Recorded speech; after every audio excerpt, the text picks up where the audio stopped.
మహబూబాబాద్ జిల్లా పెద్దవంగర మండలం ఔతాపురంలోని దివంగత నేత వైఎస్ రాజశేఖర రెడ్డి విగ్రహాన్ని గుర్తు తెలియని వ్యక్తులు ధ్వంసం చేశారు. అర్ధరాత్రి వేళ విగ్రహాన్ని దుండగులు పడగొట్టారు. వైఎస్ షర్మిల ప్రజా ప్రస్థానం పాదయాత్ర 3800 కిలోమీటర్లు చేరుకున్న సందర్భంగా ఔతాపురంలో వైఎస్ఆర్ విగ్రహం ఏర్పాటు చేశారు. ఇక గత నెల 16న వైఎస్ రాజశేఖర రెడ్డి విగ్రహాన్ని వైఎస్ఆర్ తెలంగాణ పార్టీ అధినేత్రి షర్మిల ఆవిష్కరించారు. మనసులు కాదు కూరగొట్టింది జేసీతో అక్కడ మెటీరియల్ పైన పనులు కూడా ఉన్నాయి. జేసీ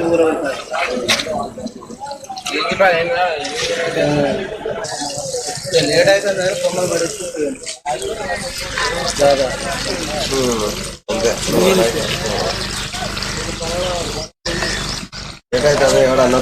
కింద గజ కదిలింది. రోడ్డు నుంచి ఎవరన్నా చూస్తారనే ఉద్దేశంతో తక్కువ